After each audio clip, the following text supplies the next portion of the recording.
اس کی پیروی کی اور یہ نبی اور وہ جو اس پہ ایمان لائے اور اللہ مومنوں کا ولی ہے۔ قرآن مجید کی تقریباً 22 صورتوں میں حضرت ابراہیم علیہ السلام کا ذکر آتا ہے۔ آپ مسلمانوں کے رسول مقبول حضرت محمد صلی اللہ علیہ وآلہ وسلم کے جد امجد ہیں۔ گویا مسلمان نہ صرف امت محمدیہ سے تعلق رکھتے ہیں بلکہ امت ابراہیمیہ سے بھی تعلق رکھتے ہیں۔ مسلمان حضور اکرم صلی اللہ علیہ وآلہ وسلم کے ساتھ ساتھ حضرت ابراہیم علیہ السلام اور ان کی اولاد پر بھی درود بھیجتے ہیں۔ اللہم صلی علی محمد وعلی آل محمد کما صلیت علی ابراہیم وعلی آل ابراہیم انک حمید مجید۔ اللہم بارک علی محمد وعلی آل محمد کما بارکت علی ابراہیم وعلی آل ابراہیم انک حمید مجید۔ صحیح بخاری کی حدیث 6138 میں درج ہے کہ علی بن مسہر اور ابن فضیل نے مختار بن فلفل سے روایت کی، انہوں نے حضرت انس بن مالک رضی اللہ تعالیٰ عنہ سے روایت کی، کہا ایک شخص رسول اللہ صلی اللہ علیہ وآلہ وسلم کے پاس حاضر ہوا اور کہا یا خیر البریہ، اے مخلوقات میں سے بہترین انسان۔ آپ صلی اللہ علیہ وآلہ وسلم نے فرمایا وہ ابراہیم علیہ السلام ہے، یعنی یہ ان کا لقب ہے۔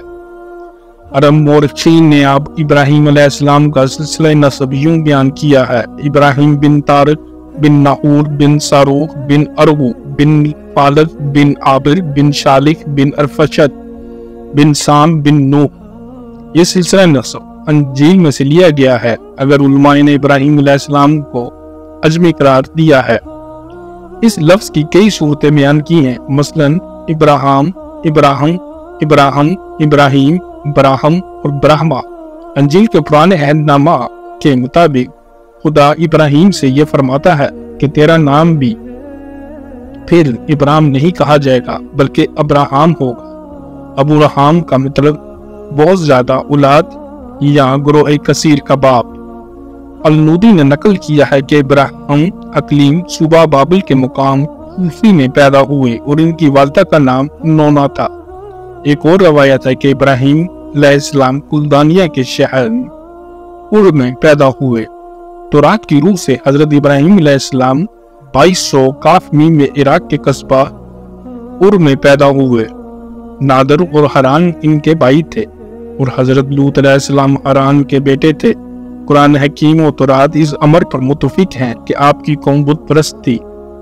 آپ کے والد کا نام تورات میں طارق لکھا ہے، لیکن قرآن حکیم نے انہیں صنم سازی اور بت تراشی کی وجہ سے آزر کہہ کر یاد کیا ہے۔ قرآن حکیم کی روح سے آپ کو بچپن ہی میں ہدایت یافتہ اور روشن دماغ عطا ہوا اور کائنات کے مشاہدے سے آپ کو یقین کامل حاصل ہوا۔ یہودیوں کی کتاب تالمود میں سیرت ابراہیم علیہ السلام کے عراقی دور کا حوالہ ملتا ہے، جو قرآن مجید کے مقابلے میں خلاف واقعہ اور بے بنیاد معلوم ہوتا ہے۔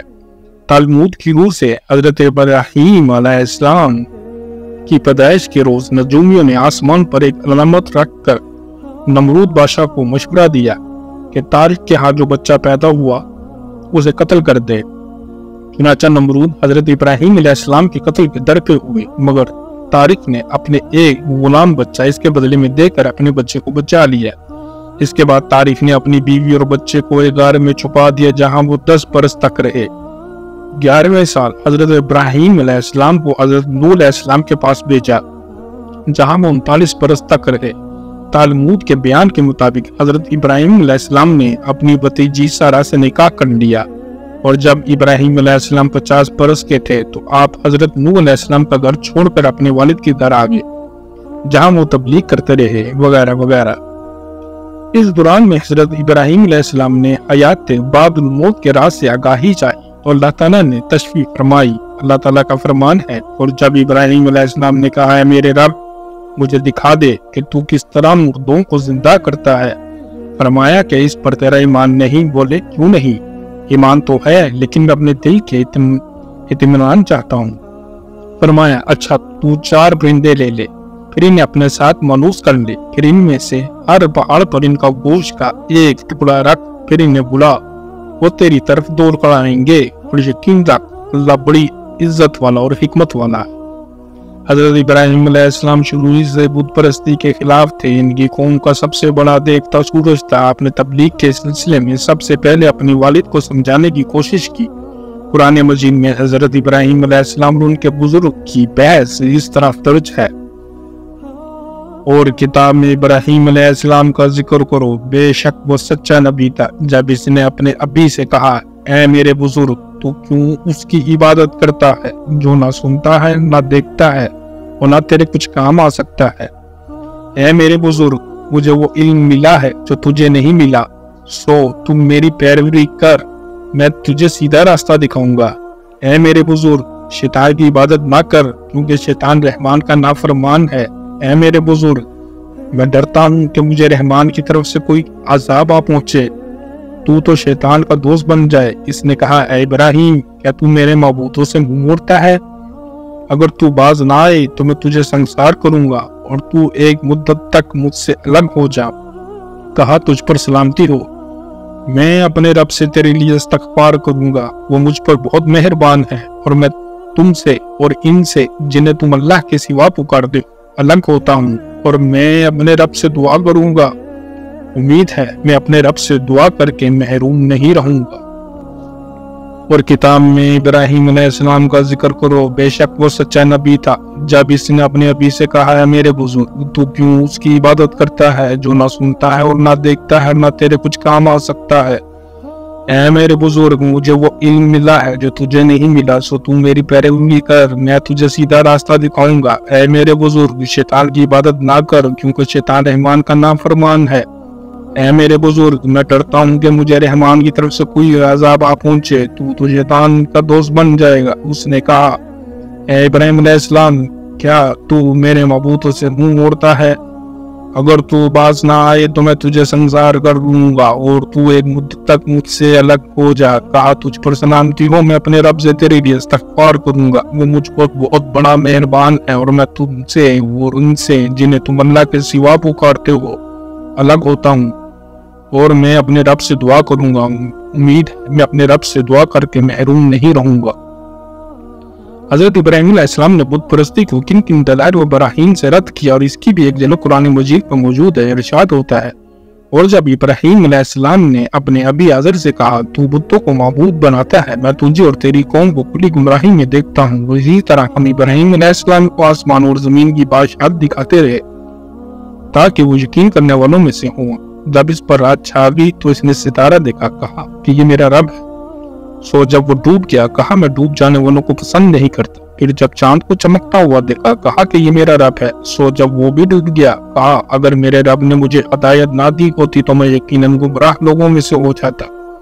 کہا، اے میرے قوم میں سے میں اس سے بری ہوں جو تم شریک ٹھہراتے ہو۔ میں نے یکسو ہو کر اپنا منہ اس کی طرف کیا ہے جس نے آسمان اور زمین کو پیدا کیا، اور میں مشرکوں میں سے نہیں۔ اور اس قوم نے اس سے جھگڑا کیا۔ کہا، کیا تم مجھ سے اللہ کے بارے میں جھگڑتے ہو؟ اور اس نے مجھے یقیناً ہدایت کی ہے، اور میں اس سے نہیں ڈرتا جس کو تم اس کے ساتھ شریک کرتے ہو۔ ہاں، یہ کہ میرا رب کچھ چاہے۔ میرے رب کا علم تمام چیزوں کو لیے ہوئے، پس کیا تم نصیحت نہیں پکڑتے؟ اور میں کس طرح اس سے ڈروں جس کو تم شریک بناتے، اور تم نہیں ڈرتے کہ تم نے اللہ کے ساتھ اسے شریک بنایا ہے جس کے لیے اس نے تم پر کوئی سرحد نہیں اتاری۔ پس بتاؤ، دونوں گروہوں میں سے کون امن کا زیادہ حقدار ہے اگر تم جانتے ہو؟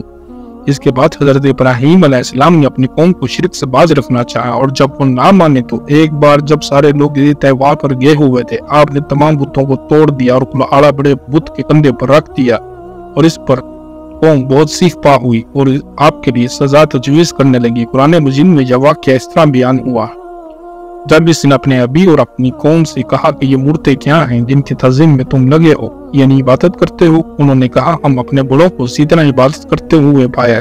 کہا، تمہارے بزرگ گمراہی میں ہے۔ انہوں نے کہا، کیا تو ہمارے پاس عقل آیا ہے یا دل لگی کرنے والوں میں سے ہے؟ یہ نہیں، بلکہ تمہارا رب آسمان اور زمین کا رب ہے جس نے انہیں پیدا کیا، اور میں اس پر گواہی دینے والوں میں سے ہوں، اور اللہ کی قسم میں تمہاری پیٹھ پیچھے چلے جانے کے بعد تمہارے بتوں کو تکلیف پہنچاؤں گا۔ سو ان بتوں کو ٹکڑے ٹکڑے کر دیا، مگر ایک بڑے بت کو رہنے دیا تاکہ وہ اس کی طرف رجوع کریں۔ کہنے لگے، ہمارے معبودوں کے ساتھ کس نے یہ فعل کیا ہے؟